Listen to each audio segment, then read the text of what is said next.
여러분들 한동훈 대표의 이제 도널드 트럼프 취임식에 안 맞아요? 가는 내용, 그 내용 있던데 그 기사 한번 띄워주세요. 기사가 났어요. 네, 기사가 났더라고요. 미국 현지 시간 기준으로 이제 대통령 트럼프 네, 당선자가 이제 20일 현지 시각 20일로 이제 이건 잘하신 것 같아요. 지금 취임식을 하는데 이거 이제 안 가기로 결정을 하셨대요. 잘하셨네. 네, 근데 이제 공식적으로 뭐 확인된 건 아니고 국민의힘의 관계자의 입에서 나온 얘기라고 하고요. 참석 요청은 있었지만 거절하기가 어려워서 뭐 비행기 편까지도 알아봤지만 어쨌든 최종 불참을 결심했다.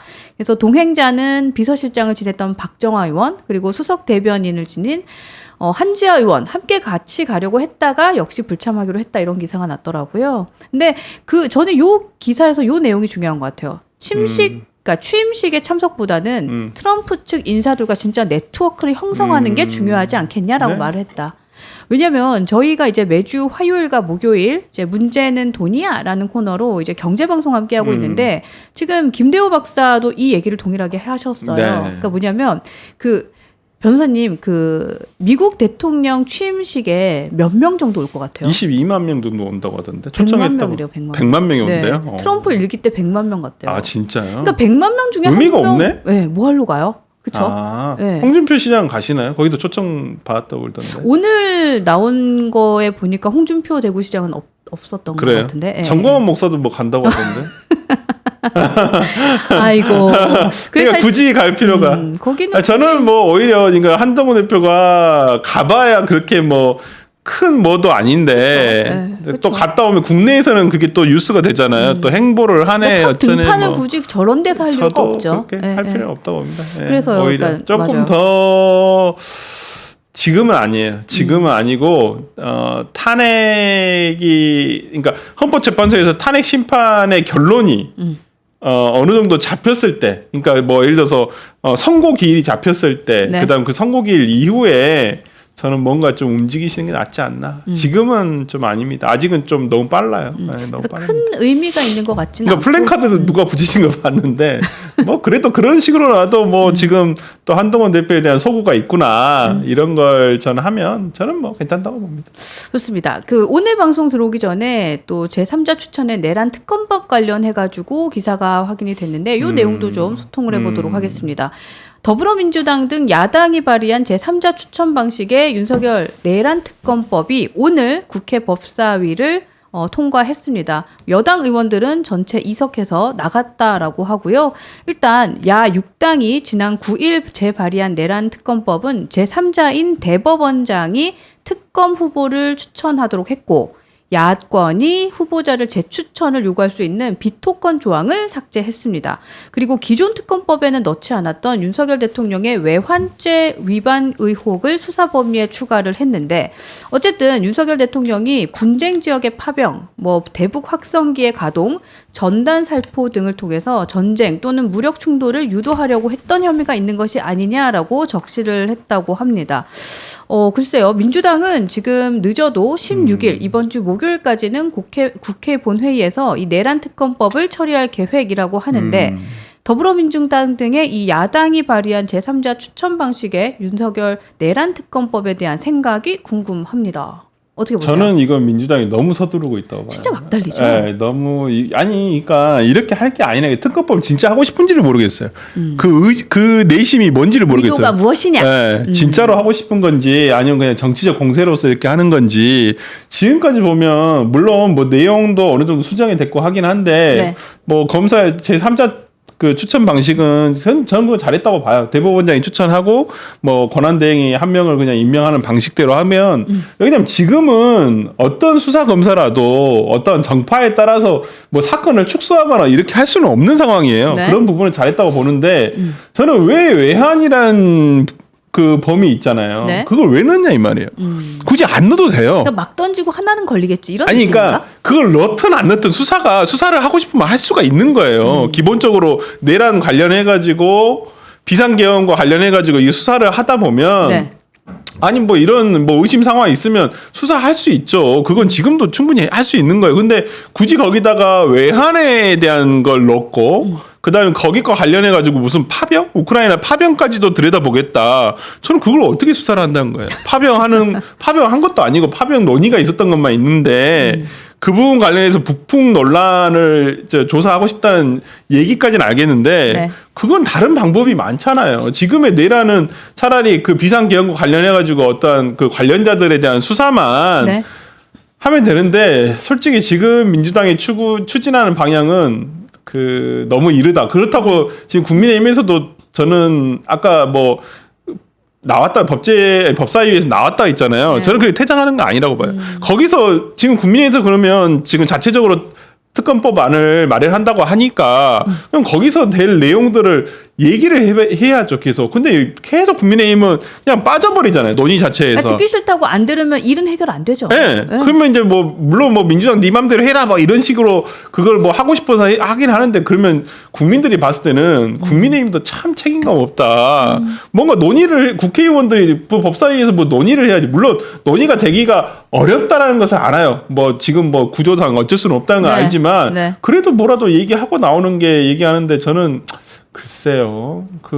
잘 모르겠습니다. 그래서 저는 지금의 민주당이 추진하고 있는 특검법은 너무 좀 성급하게 가고 있고 사족을 너무 많이 붙였어. 사족을 너무 많이 붙였고 그건 조금 협의를 해서 외환 부분은 빼도 된다고 생각합니다. 빼도 된다고 생각하고 그리고 실제 지금 특검법을 발의해봐야 수사 대상이 대통령밖에 없어요. 나머지 사람들은 다 지금 구속 기소가 돼 있어요. 네, 그렇죠. 그렇기 네. 때문에 뭐 추가적으로 뭐 얼마나 많은 사람들을 뭐 더 수사를 할지는 모르겠지만 뭐 실질적으로 제가 봤을 때는 윤석열 대통령 말고 더 수사할 사람이 있나?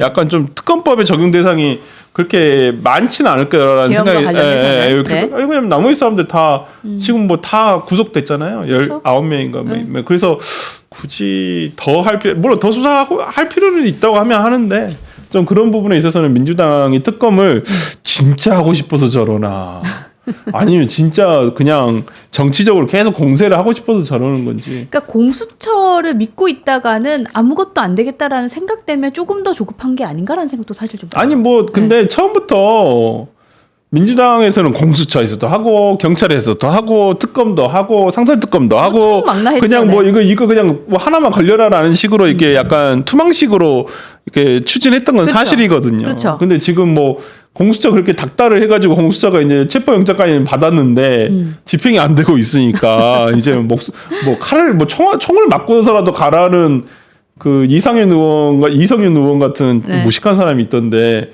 그럼 본인이 가서 총을 맞던지요. 왜 거기 가는 사람들한테 그 공무원들이신데 그런 사람들한테 목숨을 바치라는 얘기를 그렇게 쉽게 해요. 그 본인이 목숨이 뭔데? 또 가치 있는 상황이 아니잖아요. 네, 본인이 뭔데? 국회의원이면 그런 말 함부로 해도 되는 거예요.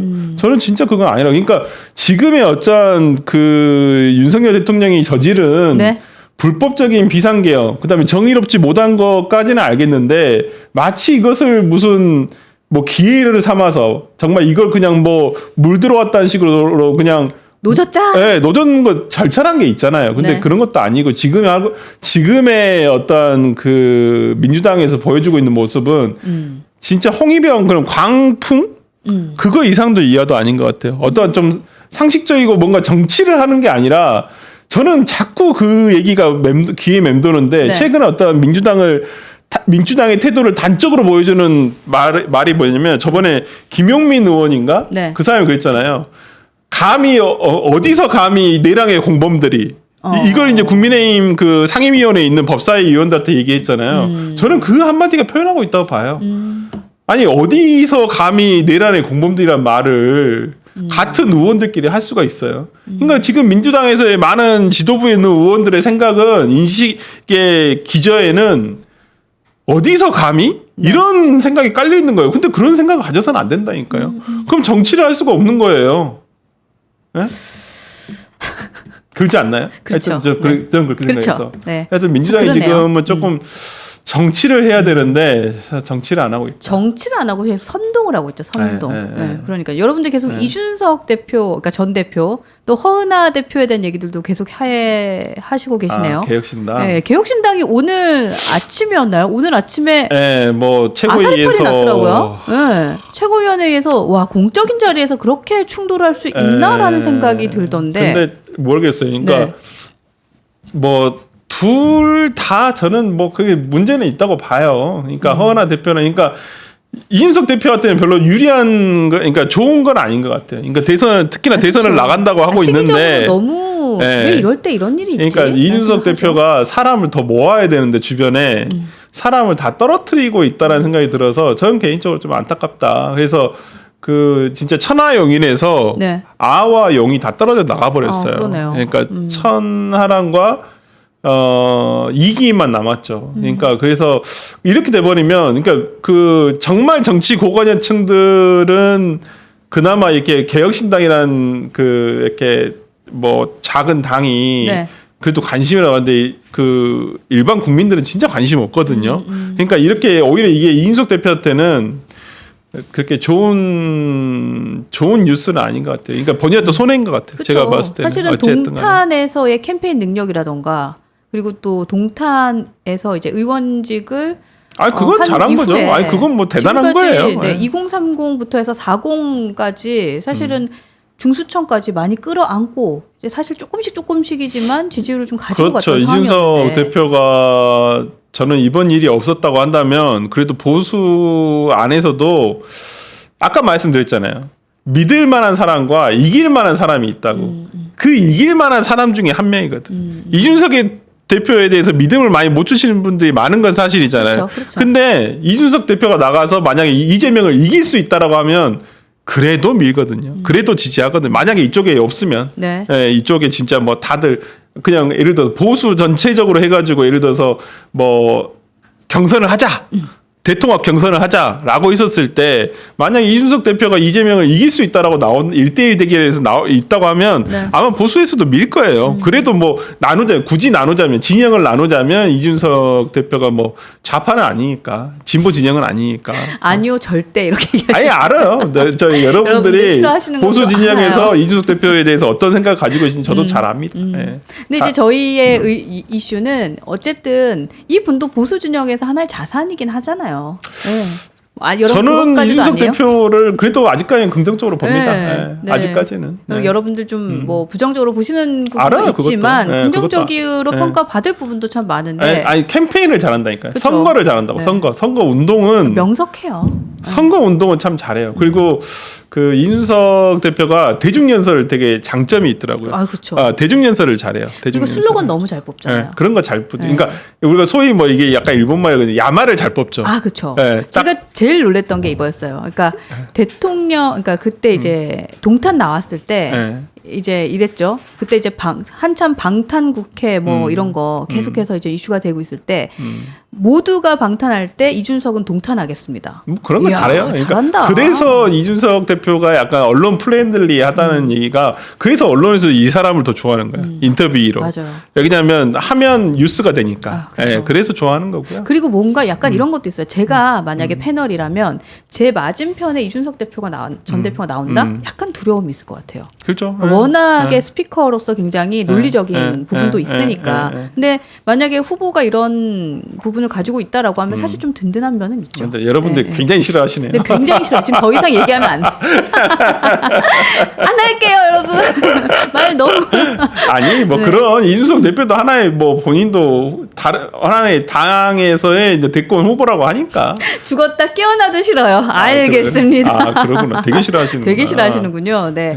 제가 오늘 서두에 이제 그 말씀을 좀 말씀을 좀 드리려고 했었는데 저희가 요즘에 이제 여러분들 너무 많이 사랑해 주시고 뉴스엔진이 진짜 보수의 대표 방송으로 잘 자리매김하고 있는 것 같아요. 그래서 진짜 너무너무 감사하고 해서 이제 선물 좀 많이 드리고 싶거든요. 잘하셨네요. 오늘 저희가 지금 방송 제 화면 좀 키워주실래요? 제 옆에 있는 여러분 아시죠? 저희와 함께하는 이 한준경과 네, 더 채움에서 나오는 한줌경과 요거를 제가 선물로 좀 드릴 거거든요. 그래서 여러분들 재밌는 댓글 써주시거나 이제 좀 그럼요. 네, 공감 가는 댓글 써주시면 우리 설 변호사님께서 한 3분 정도 진짜요? 네, 기억 딱 이름 하셨다가 적어놔야 되겠네. 네, 아이디를 좀 알려주시고 저도 한 2분 정도 네. 이준석을 그렇게 싫어하시는구나. 야, 이렇게 차라리 싫어할 수 있나? 민주당을 찍는다고. 아이 그건 너무 같다. 그러지 마세요. 이준석 대표도 민주당 별로 안 좋아하던데. 네, 그래서 여러분들 좋은 댓글 달아주시거나 또 공감 많이 할 수 있는 댓글 달아주시면 그러니까 저런 건 드릴게요. 이준석 대표가 좀 새겨들어야 돼. 그쵸. 이게 본인을 왜 사람들이 특히나 보수 지지층에 계신 분들이 본인에 대한 어떤 부정적인 의견이 많은 것도 그걸 그냥 무작정 그냥 예를 들어서 배척할 게 아니라 네. 저는 또 이준석 대표가 저런 것도 잘 하면 좋겠다. 근데 맞아요. 저도 젊은 꼰대라고 생각하는 부분도 있어요. 네, 저도 약간 그런 건 생각하는데 좋습니다. 근데 싸가지 없다는 건 본인도 잘 알잖아요. 근데 근데 그런 건 약간 내가 인정하는 건 조금 나이스해 보였는데 저는. 네. 아니 쿨하고. 일장일단이 있다. 그러니까 그래도 지금 10년 넘게 이 바닥에서 살아 있잖아요. 그렇죠. 그건 대단한 거지. 네. 뭐.